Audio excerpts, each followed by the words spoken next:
Salut à tous, bienvenue dans cette nouvelle vidéo où nous allons parler de la base SAM de Windows, puisque c'est un composant clé sur le système d'exploitation de Microsoft, notamment en ce qui va concerner la gestion des identités. Alors si vous êtes déjà demandé où étaient stockés les utilisateurs et les groupes sur une machine Windows, eh bien vous allez avoir la réponse dans cette vidéo, puisque l'on va voir un petit peu la définition de la base SAM, quelle est ensuite sa structure, où est-ce qu'elle est stockée, et puis nous verrons comment y accéder, et j'aborderai aussi un petit peu l'aspect sécurité. Je vais vous montrer 2-3 trucs sympas et qui changent un petit peu de ce que je vous montre dans d'autres vidéos, où là on ira un petit peu plus challenger, on va dire, la base SAM, puisqu'on ira la compromettre, on va dire, grâce à différents outils de sécurité. Alors si le programme vous plaît, bien n'hésitez pas à regarder la suite de la vidéo, mais avant ça, pensez à vous abonner à la chaîne IT Connect. Alors qu'est-ce que la base SAM? Eh bien SAM pour Security Account Manager, c'est un composant présent sur l'ensemble des machines Windows, que ce soit du Windows post-client, donc Windows 10, Windows 11, mais également du Windows Server. On va retrouver cette base de données locale qui va contenir les objets de sécurité, donc c'est-à-dire notamment les utilisateurs et les groupes locaux d'une machine. Donc cette base SAM, elle est unique sur l'ensemble des machines, si ce n'est que bien, même si on duplique des machines à l'aide d'un master, par exemple, pour déployer un parc informatique, on aura la même base SAM sur toutes les machines, mais elle sera malgré tout unique sur chaque machine. Quand on va créer un utilisateur sur une machine, eh bien, il sera créé que dans la base SAM de cette machine-là. Et au-delà des utilisateurs et des groupes, eh bien, cette base-là, elle va aussi contenir des informations sur ces comptes, notamment l'état du compte, mais également le hash du mot de passe. Donc, c'est-à-dire qu'on a dans cette base eh bien, le nom d'utilisateur et son mot de passe donc, qui est hashé, mais ça permet tout de même de le récupérer comme on le verra par la suite.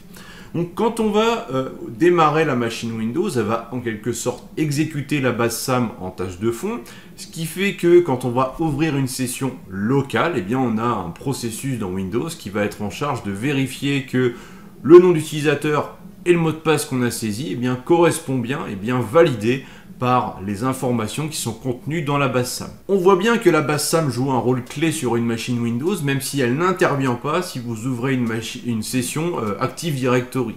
C'est uniquement sur les sessions locales que la base SAM est sollicitée, puisque sinon on va solliciter les services d'annuaire et la base d'annuaire Active Directory. Toutefois, même une machine qui est intégrée à un domaine Active Directory eh bien, conserve sa base SAM, puisque sur cette machine, on pourra se connecter avec un compte du domaine Active Directory, mais aussi avec un compte local. Et il faut savoir que dans tout ça, les contrôleurs de domaine sont un petit peu un cas particulier, puisque contrairement aux autres serveurs membres où on va conserver la base SAM comme sur un poste de travail, et bien sur un contrôleur de domaine, la base SAM ne sera plus vraiment utilisée, même si elle reste présente, puisque les utilisateurs et groupes locaux du serveur eh bien, vont être stockés ensuite dans l'Active Directory. C'est notamment pour ça qu'on a le conteneur built-in. Et donc sur un contrôleur de domaine Active Directory, où là on va centraliser les utilisateurs et les groupes pour un environnement complet, eh bien ce sera stocké dans le fichier ntds.dit.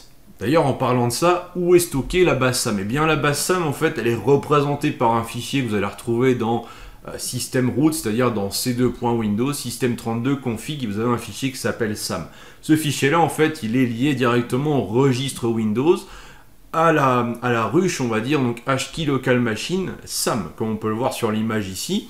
Et c'est donc à l'intérieur de cette clé de registre que l'on va retrouver toutes les informations sur les groupes, les utilisateurs, et notamment les hashes de mots de passe. Regardons justement d'un peu plus près comment est structurée la base SAM. Il faut savoir que la base SAM elle est constituée de deux domaines. On va avoir ce que l'on appelle le domaine account qui va contenir les utilisateurs et les groupes locaux de la machine, c'est-à-dire les utilisateurs tels que administrateurs, invités qui sont natifs dans Windows et les groupes locaux que vous allez créer vous-même sur la machine Windows. Et ce domaine account il va reprendre comme nom le nom d'hôte de Windows. Donc si le PC au niveau du système s'appelle Windows 11, et eh bien ce domaine-là, on va dire, ce sera Windows 11. C'est pour ça que quand on va s'authentifier auprès de la base SAM, on pourra spécifier le nom du domaine, en l'occurrence Windows 11, /, le nom d'utilisateur. Et à ça, on a un autre domaine qui s'appelle le domaine built-in, qui contient tous les groupes intégrés à Windows. Donc on va retrouver par exemple là-dedans le groupe administrateur. Prenons l'exemple d'une machine Windows 11 sur laquelle j'ai ouvert la base SAM. On retrouve bien les deux domaines ici, et dans Ecount, je vais retrouver Aliases. Alors Aliases, c'est quoi? Bien en fait, ce sont mes groupes. Si je regarde ici dans Name, j'ai rien puisque je n'ai aucun groupe personnalisé sur cette machine-là. Par contre, dans la partie built-in, dans Aliases, je vais retrouver dans Name, eh bien ici, les noms des différents groupes qui sont intégrés nativement dans Windows. Donc on va retrouver la même structure à chaque fois, hein. Dans Ecount et dans built-in, on aura Aliases, groupe, donc les groupes sont vraiment dans Aliases, et users qui va contenir les utilisateurs. Donc ici dans Name, je retrouve un sous-dossier par utilisateur de ma machine. Je peux voir d'ailleurs ici que j'ai 5 comptes, que je retrouve ici dans la gestion de l'ordinateur, utilisateur, j'ai bien 5 comptes également au niveau de ma machine locale. Donc ça, c'est les utilisateurs qui sont là, ce sont les utilisateurs qui sont dans la base SAM de cette machine. On peut voir ici que administrateur, voilà, default count, Florian, tout ça, eh bien en fait c'est vide.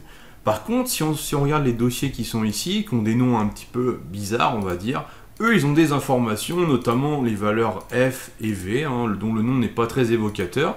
Mais en fait, ça ce sont des valeurs hexadécimales que l'on peut convertir en décimales, hein, bien sûr.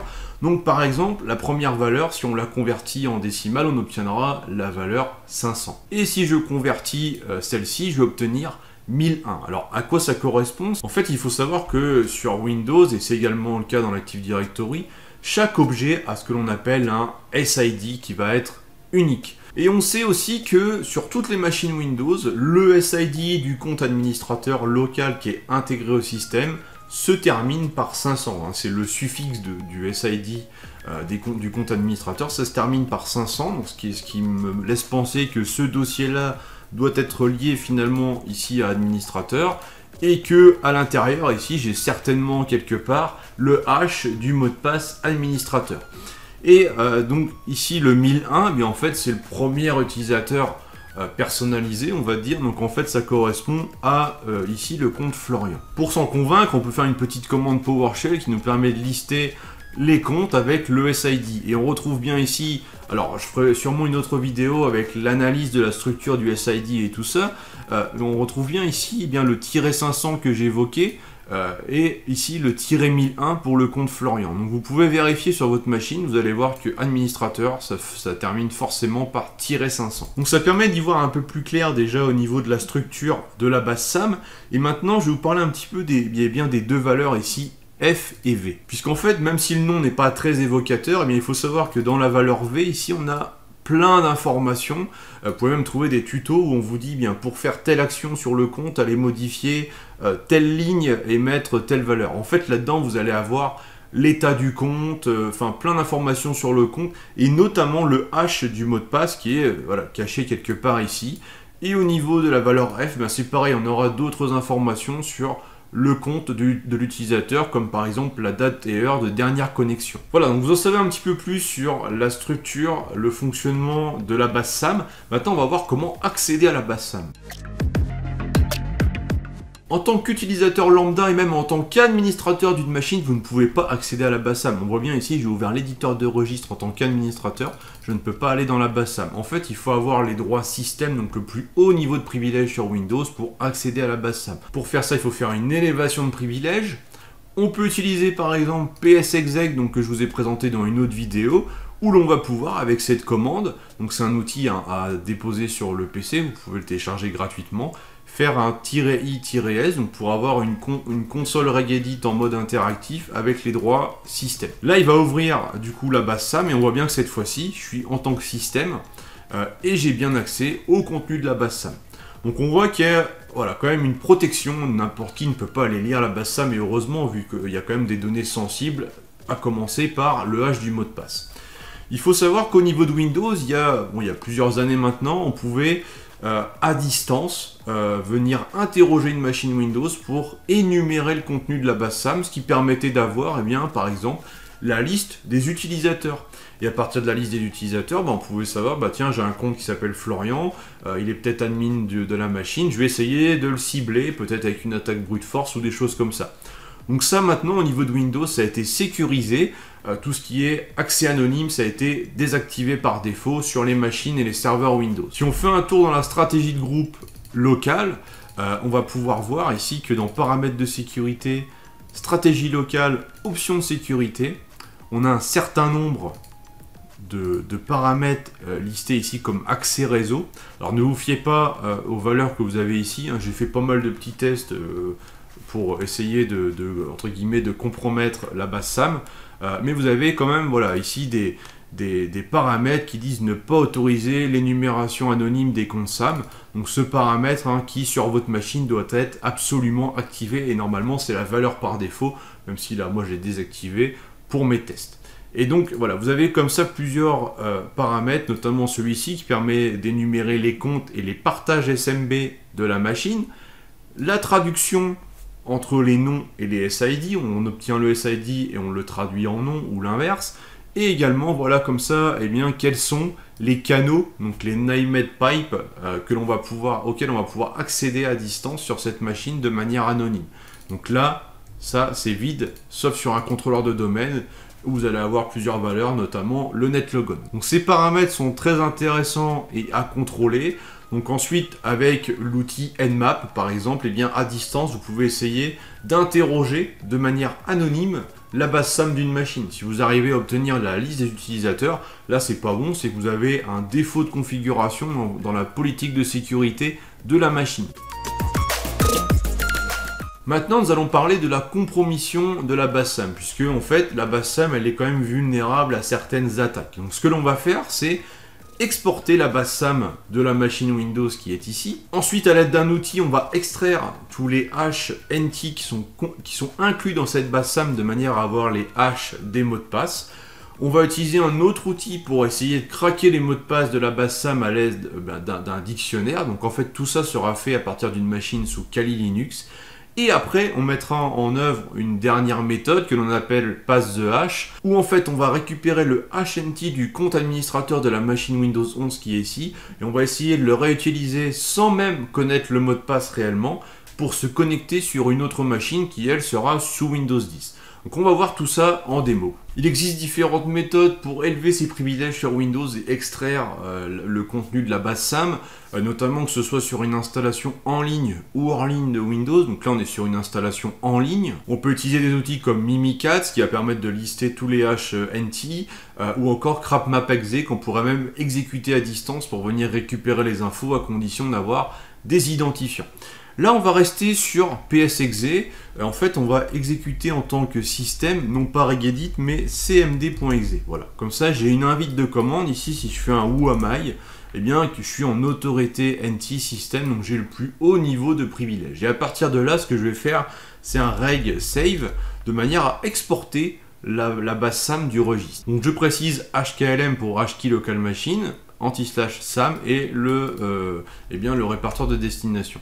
Il faut aussi qu'on fasse la même chose avec la partie système du registre, de manière à pouvoir ensuite extraire les HNT de cette base SAM. Une fois qu'on a ça, eh bien, on obtient ici deux fichiers.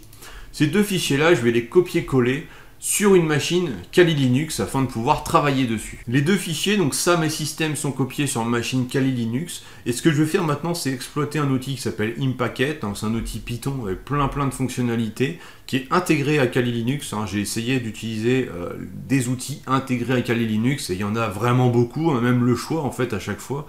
Et on va préciser bien le nom du fichier pour la partie système, le nom du fichier pour la partie SAM. Et on va envoyer cette commande-là. Donc là, il a fait un dump des hashes de la base SAM locale. Et là, j'ai bien à chaque fois mon compte administrateur, le RID en fait, donc ici 500, comme je le disais tout à l'heure, le LMH est suivi du NTH, le NTH que l'on va pouvoir craquer en fait pour obtenir le mot de passe en clair. Et j'ai ça pour l'ensemble de mes utilisateurs. Donc ce que l'on va pouvoir faire maintenant, c'est tenter une attaque par brute force sur ces hashes-là pour essayer de découvrir, d'obtenir en clair les mots de passe. Donc pour ça, on va avoir besoin de deux fichiers que l'on va exploiter ensuite avec John the Reaper, un outil très pratique pour craquer les mots de passe, on va dire. Et on va donc ouvrir le fichier dictionnaire.txt, J'ai mis quelques mots de passe, bien sûr sur une attaque réelle on pourrait utiliser un fichier beaucoup plus important, ici c'est un exemple, et parmi ça j'ai mis quelques mots de passe valides par rapport au compte de ma machine, et j'ai un autre fichier qui est h.txt dans lequel j'ai fait simplement un copier-coller de ce qu'on avait ici, ce qui a été retourné par Impacket, voilà. Et maintenant, je vais dire à John the Ripper, tu me prends mon dictionnaire, tu prends le hash, je vais quand même lui dire c'est au format NTH, et tu essaies de me trouver les correspondances. Donc ce qu'on va faire, c'est, on va appeler en fait John, on va mettre ensuite donc word list, voilà, dictionnaire.txt, le format et le hash.txt, donc à la fin, le fichier à analyser. On va faire entrer, donc là il va travailler, c'est rapide, parce qu'il y a très peu de données. Qu'est-ce qu'il me dit? Tiens, administrateur, son mot de passe c'est password, point d'exclamation. Et le compte Florian, le mot de passe c'est azerty1234. Donc effectivement, c'est vrai. Et donc là, on voit que j'ai réussi à craquer le mot de passe de ces comptes-là à partir d'une base SAM que j'ai extraite et que j'ai exploité, utilisée sur une autre machine. Et donc à partir de là, finalement, je peux maintenant aller sur le PC comme je veux, me connecter en tant qu'administrateur puisque j'ai le mot de passe. Alors qu'initialement, pour faire l'extraction de la base SAM et tout ça, il a fallu que j'élève mes privilèges. Alors moi, je l'ai fait avec PSExec en étant déjà administrateur de la machine. J'ai un petit peu gagné du temps et on va dire brûler quelques étapes, puisque dans la pratique, il aurait fallu peut-être exploiter une vulnérabilité dans Windows ou dans une application permettant d'élever nos privilèges, ou peut-être même compromettre le compte d'un utilisateur en le piégeant avec une attaque de phishing, en partant du principe que cet utilisateur, potentiellement, il est administrateur de sa machine, ce qui malheureusement est quand même fréquent en entreprise d'avoir quelques users qui ont ce privilège d'être admin de leur machine. Et donc j'aurais pu ensuite en arriver jusqu'ici, même si je ne suis pas forcément obligé de passer par l'étape de craquage de mot de passe, puisque finalement ici j'ai un NTH de mon compte administrateur. Et si on se met un petit peu dans la position en entreprise, où on a un parc informatique à gérer de plusieurs dizaines, centaines ou milliers de PC, ce que l'on va faire, on va faire une image master de Windows 10, Windows 11, avec les mêmes applications, les mêmes paramètres, pour avoir un socle commun sur l'ensemble des machines.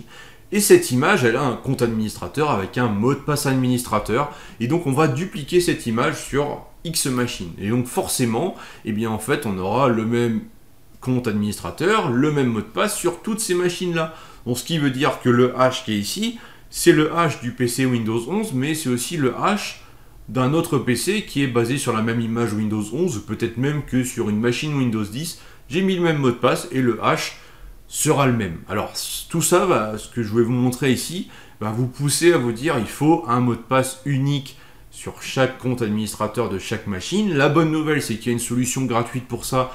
Elle s'appelle Windows Labs, ou Labs Legacy qui est l'ancienne version, qui s'intègre parfaitement à l'Azure Active Directory ou à l'Active Directory pour que chaque machine que vous gérez en entreprise ait un mot de passe administrateur local qui soit unique, et auquel cas, le hash qui est ici, je ne pourrais pas l'exploiter pour me balader d'une machine à une autre. Alors que là, en utilisant la commande ici crapmapexec, donc je mets l'IP d'une machine, donc ça c'est une machine Windows 10 donc qui est différente de celle que j'ai utilisée depuis le début. Le -D c'est le domaine, moi je vais mettre un point puisque c'est un compte local, comme ça il va automatiquement prendre le domaine local de la machine pour s'authentifier. Je sais que c'est administrateur, le login, et je mets le hash ici que j'ai récupéré tout à l'heure, et le -share qui va me permettre logiquement, comme on peut le voir ici, d'énumérer les partages qui sont présents sur la machine. Bon voilà, rien de bien méchant. J'ai la validation ici avec la petite précision qui est là, que c'est bien le bon identifiant, le bon mot de passe. Donc ça veut dire que l'administrateur système, il a mis le même identifiant, le même mot de passe sur ces deux PC là. Et donc là, je suis en train, depuis mon Kali Linux, sans même connaître le mot de passe, juste avec le NTH, d'interagir avec la machine Windows 10. Et sur cette machine Windows 10, je pourrais même aller un peu plus loin pour créer mon propre compte administrateur pour avoir un accès persistant. Comme ça, j'aurai mon propre compte admin. On peut voir ici que sur cette machine, j'ai administrateur, ADM PC, ok, très bien. Que dans le groupe administrateur, j'ai des SID orphelins ici, mais j'ai administrateur et ADM PC. Moi, je vais venir rajouter un nouveau compte administrateur à distance depuis mon Kali Linux. Donc je vais rappeler la commande qui est ici, je vais juste changer la fin pour faire une action différente. Et ce que je vais faire, c'est un net user, voilà, par exemple, admin flow, le nom du compte, son mot de passe, et /add pour le créer. Et donc là, je suis en train de créer un compte utilisateur sur la machine Windows 10. Et je vais refaire cette même commande, mais cette fois-ci avec net local group, pour mettre dans le groupe administrateur mon compte adminflow. Je fais entrer. Voilà, donc là c'est mon crap map exec qui est en train de faire les manips à distance. Et désormais sur ce Windows 10 là, si je rafraîchis la liste des comptes, voilà, j'ai un adminflow qui est membre de administrateur. Donc sur ce PC Windows 10 que je ne connaissais pas il y a quelques minutes, et bien maintenant, grâce au HNT de l'autre machine, et bien je me suis créé mon propre compte et je vais pouvoir me connecter dessus et faire ce que j'ai à faire. Voilà, après avoir regardé cette vidéo, eh bien vous en savez beaucoup plus sur la base SAM, sur son intérêt, sur sa structure, sur éventuellement les risques qui sont liés, tout en sachant que les techniques que j'ai évoquées ici peuvent s'appliquer aussi, notamment le pass de hash, en environnement Active Directory. Alors n'hésitez pas à me dire ce que vous avez pensé de cette vidéo, n'hésitez pas à commenter, à liker, et on se retrouve très vite. Ciao.